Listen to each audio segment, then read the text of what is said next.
So good morning everybody from Lido Beach, Sarasota, Florida. Hope everybody's doing well. Haven't made a video in a little bit of while, maybe since last week. So today we're going to be looking at conditions out on Lido Beach, which is one of the premier beaches of Sarasota County, as well as Siesta Key Beach. Now what you're seeing here is just seaweed, mostly seaweed. What they call seaweed. Technically, I think it's seagrass, actually. Seagrass and some other little funky things, which I don't know what technically they are, but there's no fish that I see in here. You can actually see little birdie tracks, though. Can you see that? There's little, there's like 3 little sticks, little bird tracks. So I've been out to the beach recently, as a couple days ago, and usually on a weekly basis, I'm out at Lido, and I haven't been seeing the traces of like dead fish. Like you could sort of tell the difference between new dead fish and old dead fish. A new dead fish looks like it just died, 2 minutes ago, and it's not. Its eyes are still intact. And then you've got the old dead fish, which are like half eaten. What do you got over here? That's part of a. That is part of a horseshoe crab shell. I think the worst, for some reason, the crabs I don't think stink as much. That's just my personal opinion of being out at the beach every week. So, yeah, what you're seeing, this area generally has a lot of sea grasses out here for whatever reason. Now, I'm not positive 100% that the red tide kills it. So, in answer to what's the red tide situation? So, there is no smell that is. To me, I can't smell any algae or anything or any pollution or whatever it is that makes the nasty smell. It doesn't look like super great, but I was actually out at a place that's probably about 2 miles from here, and the water was super clear. Right now, sometimes tides cause this where it's kind of fuzzy. We're actually in Big Pass right now, which means we're between 2 islands. You've got Lido Key, which is an island, and you got Siesta Key. But the beach is just around the corner there, open to the Gulf there. So we're sort of in an inlet, which probably means the tides and stuff don't affect this as much as you would be like on the Gulf of Mexico. All right, so with that being said, I was at the beach last week. I didn't smell any traces of any algae or dead fish or any kind of smells. And there's a lot of people in the water, and so that's using my reference point is that there's people in the water, it must not be terrible. I usually generally don't go in the water a lot, but actually right here it looks a little bit clearer. I don't know why it's like so kind of yucky. Can you see that there? Pretty clear. Depends on the days. If you are a beach person or you live by the beach or whatever, go to the beach, that winds and tides affect the clarity of the water and all that kind of stuff. But the thing that affects the wildlife is the red tide. You've got a bird out here fishing, which is a good sign. That means he's finding live fish, probably. I'm not a trained biologist or a marine biologist, but just from life experience, I know that, it's really clear out here. It's been low tide for 2 days, I think. You can see it's maybe, I don't know, like 10 inches deep out here. But this bird's fishing, which is a good sign of the water quality. We got these little guys.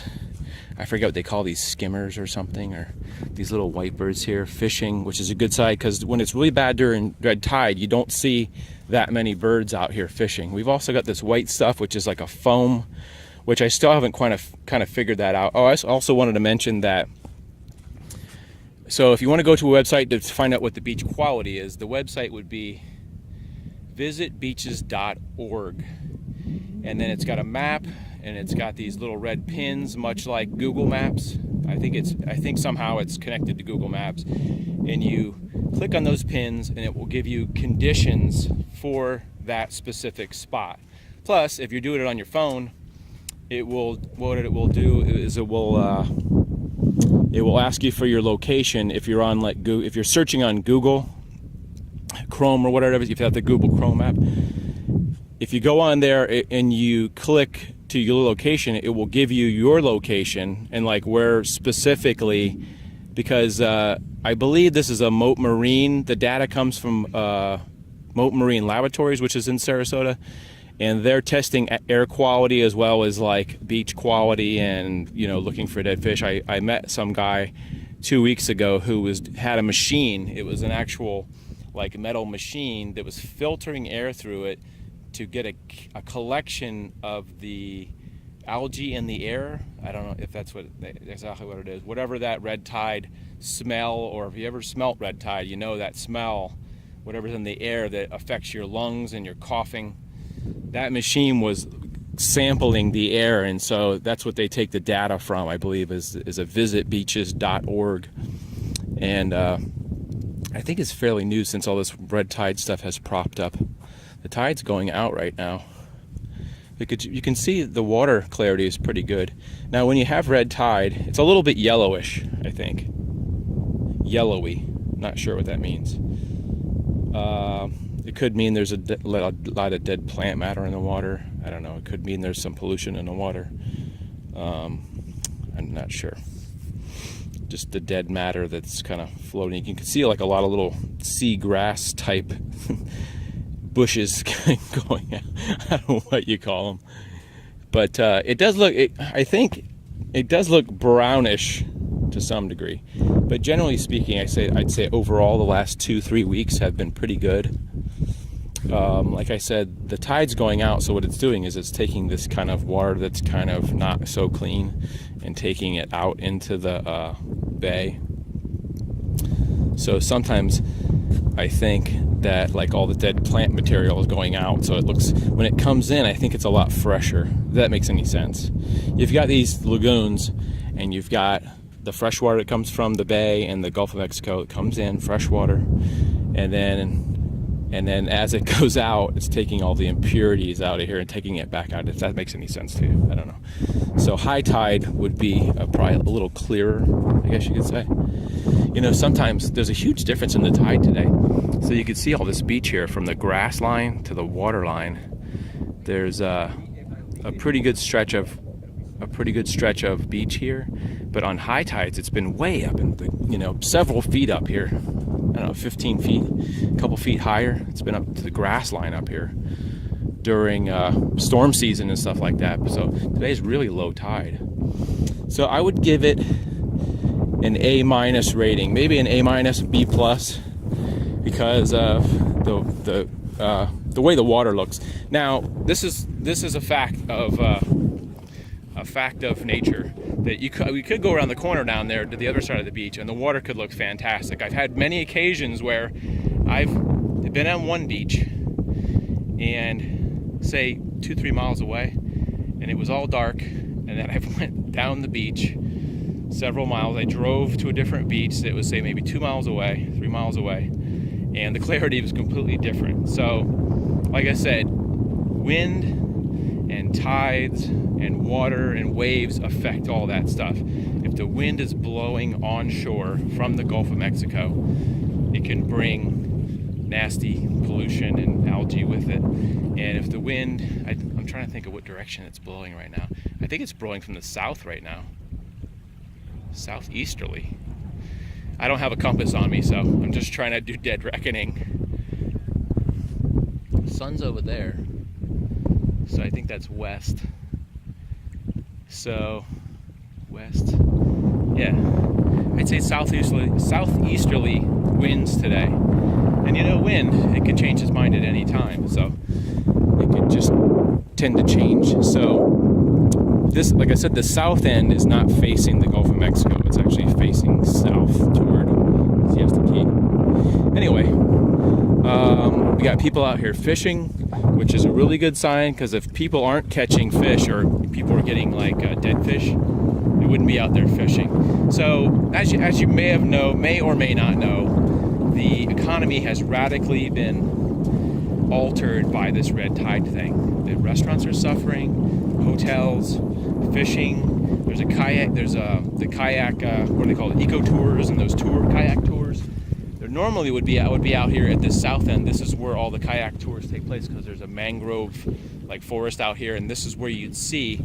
So actually, sorry, I don't know if you caught that when I was there. There is actually two kayakers are over there. That's a really good sign.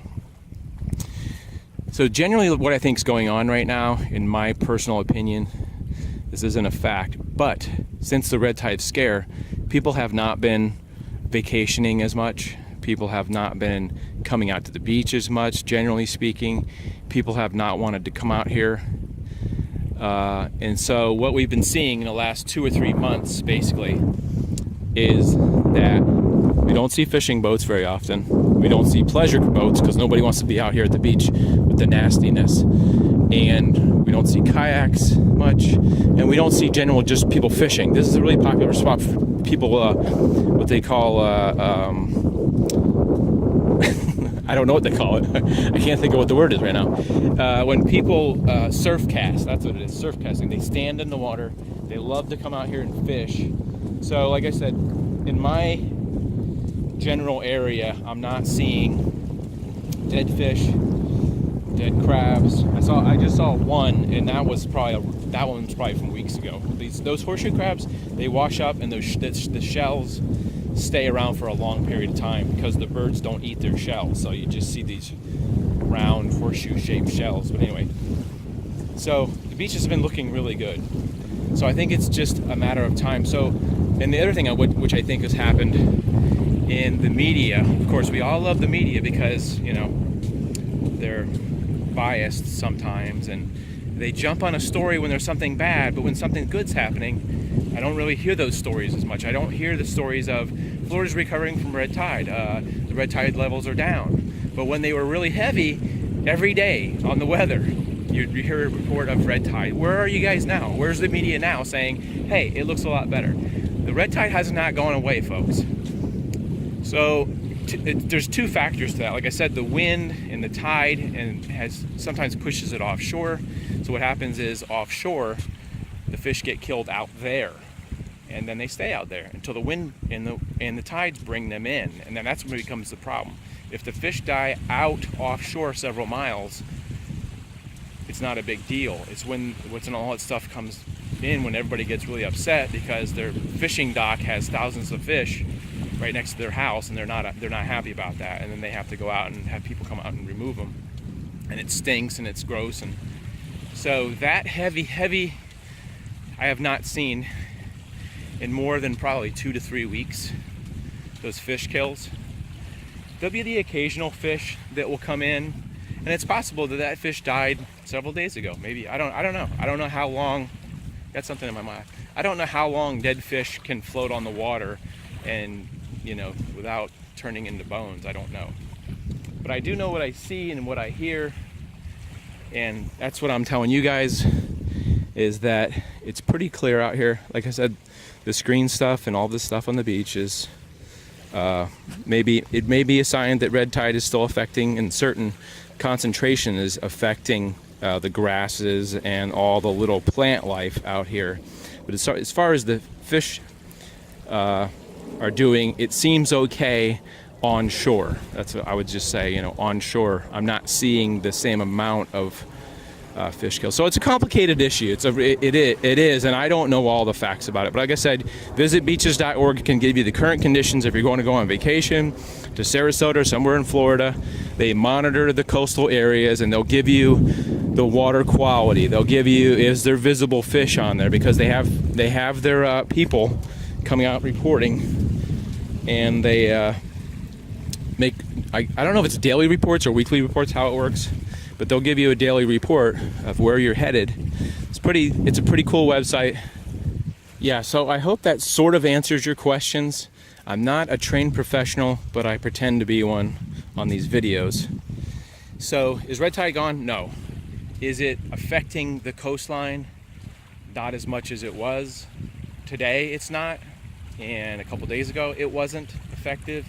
But it always can change. So that's why I say go to the website, go see what the information is on there, maybe educate yourself about like how that works and how red tide, you know, moves and all the things, if you're really interested in that. Anyway, I hope you enjoyed the video. If you did, give me a thumbs up or something, share it on Facebook or something like that if you're feeling generous. Anyway, I'll see you guys later. It's John Swift. We'll see you next time.